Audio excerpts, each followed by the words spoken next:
Big boss Malayalam season 7 നാളത്തെ promo വന്നിട്ടുണ്ട്. പ്രൊമോയിൽ കാണിക്കുന്നത് ഒരു ടാസ്ക്കാണ്. ടാസ്കിൻ്റെ ഭാഗമായിട്ട് ബിഗ് ബോസ് ഷോ ഇവിടെ വെച്ച് നിർത്തിവെക്കുന്നുവെന്ന് ബിഗ് ബോസ് പറയുന്നുണ്ട്. അത് സംഭവം ഇങ്ങനെയാണ്. റാങ്കിങ് ടാസ്ക്കാണ് വന്നത്. അതായത് കഴിഞ്ഞ സീസണിലൊക്കെ നോക്കിക്കഴിഞ്ഞാൽ റാങ്കിങ് ടാസ്ക് ഷോയുടെ ഏറ്റവും അവസാന ഘട്ടത്തിലാണ് ഈ ഒരു റാങ്കിങ് ടാസ്ക് കൊടുക്കുക. ഇപ്പോൾ ഈ ഒരു സീസൺ മൊത്തത്തിൽ പണി ആയതുകൊണ്ട് തന്നെ ഈ ഒരു റാങ്കിങ് ടാസ്ക് ഒന്നുകൂടെ ഒന്ന് ഫൈറ്റ് ഒക്കെ അടിയൊക്കെ നടക്കട്ടെ എന്ന രീതിയിലായിരിക്കും ബിഗ് ബോസ് ആദ്യം തന്നെ ഈ ഒരു റാങ്കിങ് ടാസ്ക് കൊടുത്തത്. ഈ ഒരു ടാസ്കിൽ അനീഷിനാണ് ഒന്നാം സ്ഥാനം എന്ന് പറഞ്ഞ് അനീഷ് പിടിക്കുന്നുണ്ട്. അപ്പോൾ അപ്പാന് ശരത്തും അനീഷുമായിട്ട് ചെറിയ തർക്കങ്ങളൊക്കെ ഉണ്ടാകുന്നുണ്ട്. നമ്മുടെ ഷാനവാസ് വന്ന് പിടിച്ചു മാറ്റുകയോ ഷാനവാസുമായിട്ട് ഉടക്കുന്നു, പല മത്സരാർത്ഥികളുമായിട്ട് ഉടക്കുന്നുണ്ട്. അപ്പോൾ അനീഷ് ഒന്നാം സ്ഥാനം വിട്ടുകൊടുക്കാൻ തയ്യാറാകുന്നില്ല. അങ്ങനെ ബിഗ് ബോസ് ഈ ഒരു ടാസ്ക് താൽക്കാലികമായിട്ട് നിർത്തിവെച്ചു എന്ന് അനൗൺസ്മെൻറ്റ് ചെയ്യുന്നു.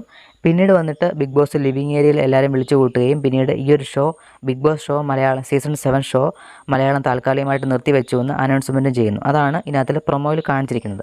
പക്ഷേ നമ്മൾ ആ പ്രൊമോയിൽ അങ്ങനെ ഒരു ഹൈപ്പിട്ട് കാണിച്ചെങ്കിലും അത്തരത്തിലൊന്നും കാണത്തില്ല. എന്തായാലും നാളെ നമ്മൾ ആ ഒരു എപ്പിസോഡ് കാണാൻ വേണ്ടിയിട്ട് ആ ഒരു പ്രൊമോ അങ്ങനെ കാണിച്ചതാണ്. എന്തായാലും ഒരു ചെറിയ രീതിയിലെങ്കിലും ഒരു വഴക്ക് അവിടെ നടന്നതായിട്ട് നമുക്ക് പ്രൊമോയിൽ നിന്ന് മനസ്സിലാക്കാൻ സാധിക്കുന്നുണ്ട്.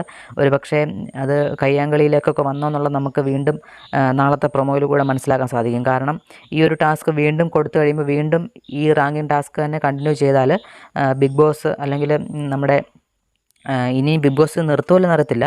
അല്ലെങ്കിൽ ഈ ഒരു നിർത്താതെ കഴിഞ്ഞാൽ ഇത് കണ്ടിന്യൂ ചെയ്ത് കഴിഞ്ഞാൽ അനീഷ് ഒന്നാം സ്ഥാനത്തിൽ പിടിക്കുകയും പിന്നീട് മത്സരാർത്ഥികളായിട്ട് ഒരു കയ്യാങ്കളിക്ക് വരെ സാധ്യതയുണ്ട്. എന്തായാലും ഇപ്പോൾ ഈ ഒരു പ്രൊമോയിൽ കാണിച്ചിരിക്കുന്നത് ഈ ഒരു ടാസ്കിൻ്റെ ഭാഗമായിട്ട് വന്ന ചെറിയൊരു ഇതാണ് കാണിച്ചിരിക്കുന്നത്. എന്തായാലും ബിഗ് ബോസ് ഷോ ഇവിടെ നിർത്തിവെച്ചു എന്ന് പറഞ്ഞൊരു ഇതിട്ടാണ് നമ്മളെ കാണിച്ചിരിക്കുന്നത്. എന്തായാലും പ്രൊമോയിൽ അങ്ങനെ പൂർണ്ണമായിട്ടും വിശ്വസിക്കാൻ സാധിക്കത്തില്ല. ബാക്കി എല്ലാ അപ്ഡേറ്റുകളും നമുക്ക് നാളെ അറിയാൻ സാധിക്കത്തുള്ളൂ. അപ്പോൾ അടുത്ത അപ്ഡേറ്റുകൾ ഉടൻ കാണാം.